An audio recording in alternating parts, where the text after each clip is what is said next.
And in the past also, past history, it shows, you read the history of human being, and in all the ages, you would find that all the human beings in the history, sometimes they used to make the idols, and they used to worship for their idols. That is why when Allah Ta'ala wanted to speak about the worship, Allah has said, Ya ayyuhan nasu ubudu rabbakum alladhi khalaqakum walladhina min qablikum. So Allah Ta'ala mentioned the history of human beings. That you must realize that first of all, you have to worship for Allah. What is the reason to worship for Allah? Alladhi khalaqakum. Because your Lord has created you. This creation itself is being considered as one of the Quranic philosophy and the reasoning of worship. If sometimes youth ask, or somebody asks them, why we have to worship for Allah? Why we have to worship for Lord? Because we are creation of God. Being creation of God itself, that Allah has blessed us, and He created us as a human being, this becomes a reason that we have to worship for Allah. Alladhi khalaqakum.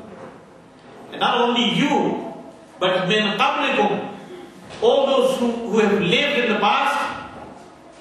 Allah is the creator of all those people around the world. Your parents, your grandparents.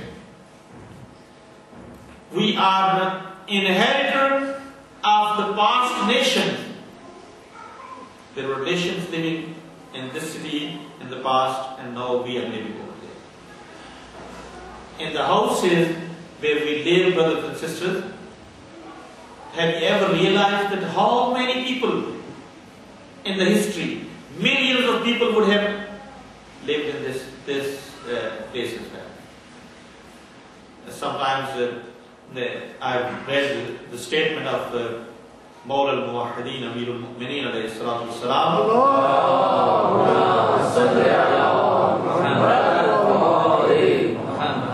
As Imam said that there is no place in the world but you find graves of people over there.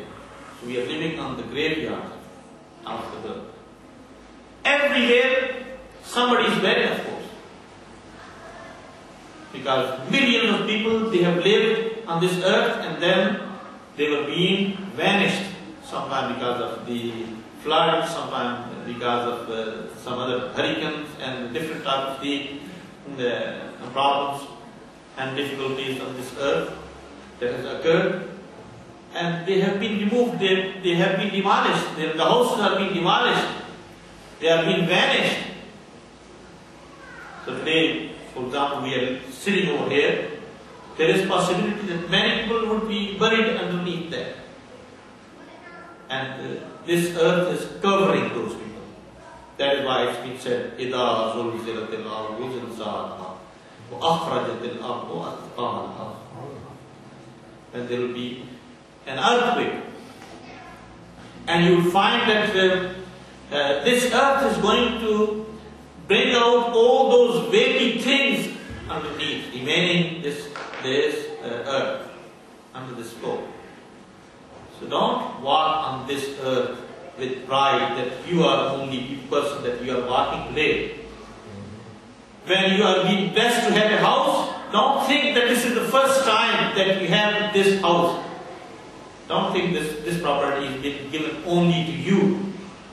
But you have to consider that many other people, they have had this opportunity, but maybe better than you. They had all these blessings in the past. And sometimes we may start thinking that we are using the properties of those dead bodies, all those who have passed. And today we are enjoying all these opportunities.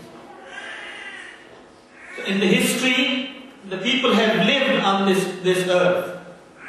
And in the history, those who are creation of Allah Ta'ala, for them, this commandment was the same. Ya ayyuhan nasu ubudu rabbakum alladhi khalaqakum.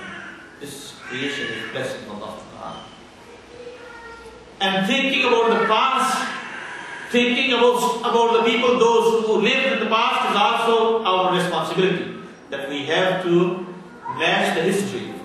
We have to fill the gaps of the history.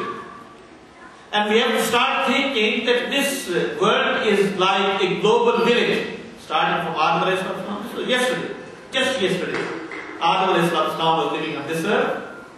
He came to this earth and he started this earth. And today we are living in this world.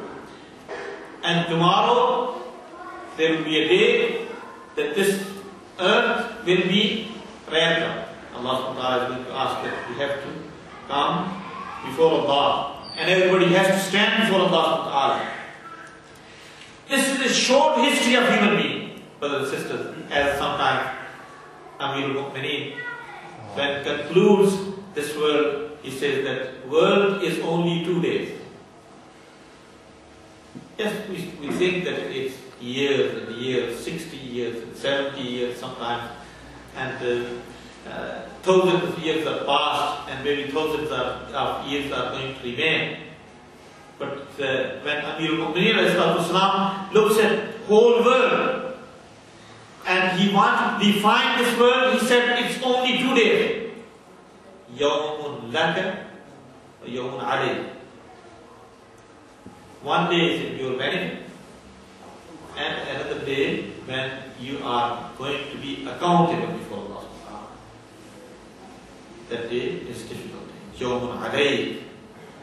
The day when you are going to stand before Allah. That is the word. This is a short history of humanity. But then Allah in that verse has said, Ya ayyuhan nas u'budu rabbakum alladhi khalaqakum walladhina min qablikum la'allakum tattaqun. So that you may reach up to the level of piety. You may achieve the piety in this world. So the reasoning that Allah has asked us to worship Allah, that we can achieve piety in our life. In this verse, Allah has said, وَعَبُدْ رَبَّكَ حَتَّى يَأْتِيَكَ الْيَقِينُ. You worship your Lord, that you may reach on the point until you reach to the yaqeen. According to the ulama, there can be 2 meanings of yaqeen. One of the meanings of yaqeen, that means ibadat itself, it benefits human being. That human being can achieve yaqeen, that all the doubts can be removed from the life of human being. That human being, if he becomes on the stage of certainty, if all the doubts from his life are removed, then age of certainty is one of the best age. The time of certainty can be one of the best times of human being. You can just imagine, for example, if you are in any doubt, at that time you become confused. And that confusion, it causes stress. And that stress does not allow you that you can do anything. You may become doubtful for any reason, but that doubt is going to cover all your life. It is going to create this kind of stress that you will be failed to do any other function. So this is one of the effects of doubts. Please say salawat.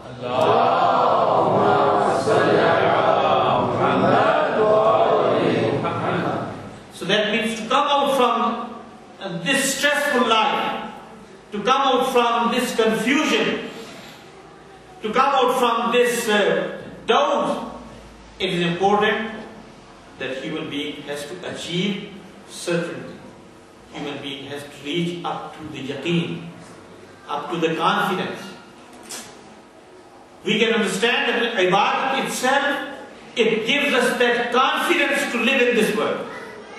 It removes the stress from our life. It removes those confusions from life. It removes the doubt from the life. And it brings up the level that we can have yaqeen. Second,